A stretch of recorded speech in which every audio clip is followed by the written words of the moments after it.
Hi, I'm Kate Benashski. I'm the program director at Haven from Hunger. So what's going on behind us is our COVID-19 protocol to keep everybody as safe as we can. Typically, we do the food pantry inside, and it's full choice. So we have it set up as a grocery store, and people come in, check in, and then make their way through the different aisles and whatnot to choose what they want for their families.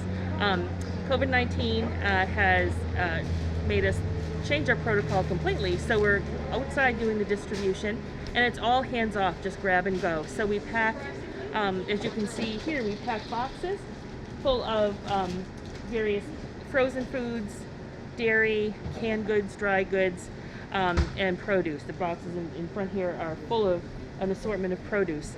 And they go on the carts, and it's just check in with the number and grab and go. So it minimizes the amount of contact folks have to have with anything in this vicinity, and the amount of contact they have to have with each other. We have markings on the driveway to indicate 6-foot distances. People have been very, very good about staying 6 feet apart and wearing masks. We also have many masks that have been made by volunteers and donated to distribute to folks who need extra masks. We've seen quite an increase in clients from March through June. About 525 new families over that period, which is a substantial increase from our typical distribution. Just grab and go. They all get filled with a little bit of everything, and then the produce box, and then they take it and go along home.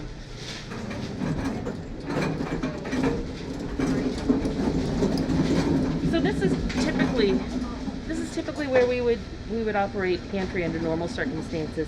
We have it set up as a grocery store, and people shop the perimeter and choose what they want for their families. Because of the COVID-19 pandemic, we had to change our process, and we have people, volunteers and staff in here packing foods. So packing dry goods and dairy and frozen meats and whatnot. We have things set up and walled off so that people are socially distant. Everyone wears masks, gloves. We have sanitizer stations everywhere, and it is our endeavor to keep everybody as safe as we possibly can. This is where we pack the home deliveries. We've had an increase in the home deliveries. Seen many seniors that are just not comfortable going out and being around a lot of people, so we've increased the home deliveries and the home delivery volunteers.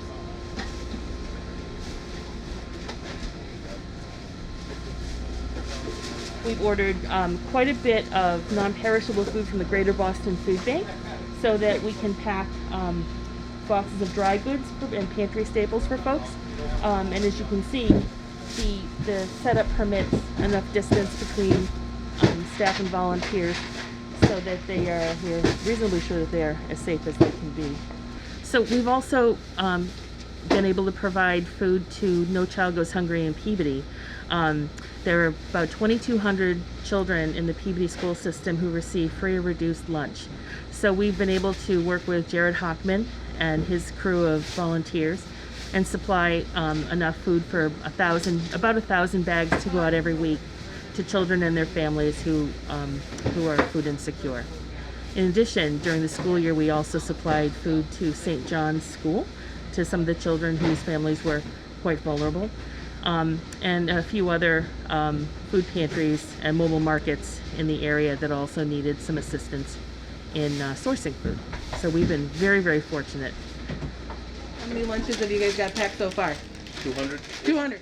Awesome. I'm Brianne. I'm the assistant program director here at Haven from Hunger. Summers are busy for us. Usually we partner with the Peabody Library and hand out about 40 lunches a day to the kids that show up to the library, either for programming or just for a lunch. We usually did, like I said, 40 lunches a day, 3 days a week, and then on Wednesdays we provided a hot lunch with a grill out. This year's changed a bit. We have, with the USDA and the Department of Education approving kids that can pick up lunches even without going to the library, we've added drop-offs. So the kids no longer have to eat lunch on the premises, And we're no longer just giving one lunch a day. We're packing a lunch for a week, 5 days worth of lunches into one bag that kids can go and pick up at the Welch School on Mondays, on Tuesdays at the South Branch of the Peabody Library, and on Thursdays we do a Route 1 bus route. Usually they would pick up kids. We are dropping off lunches on these routes. So we've gone from about 200 lunches a week to a week's worth of lunches. So 350 times 5 that we are dropping off during the week. So in here we have moved from students with our First Jobs program to we needed a lot of help putting these lunches together. So Monday's our big day that we put lunches together for the Welch School and for the South Branch Peabody Library. They get 5 sandwiches, their fruits, their vegetables, some chips, and their milk for the week.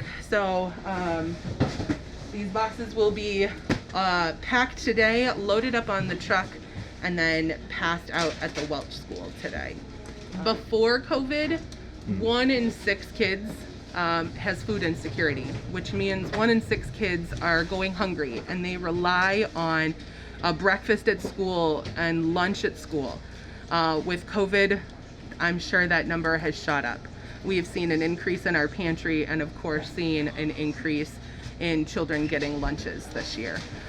We've also partnered with the No Child Goes Hungry in Peabody, the backpack program that would operate mostly on the weekends to give kids a bag of non-perishable food for the weekend when they were out of school, so they would able to have a breakfast and a lunch during the weekend. We also now provide a bag of food, of non-perishable food for the week for them that also gets passed out at the Welch on Mondays and at all of our stops. So the kids will be getting a week's worth of bag lunches, a week's worth of milk, and then a week's worth of non-perishable dry items from the No Child Goes Hungry backpack program.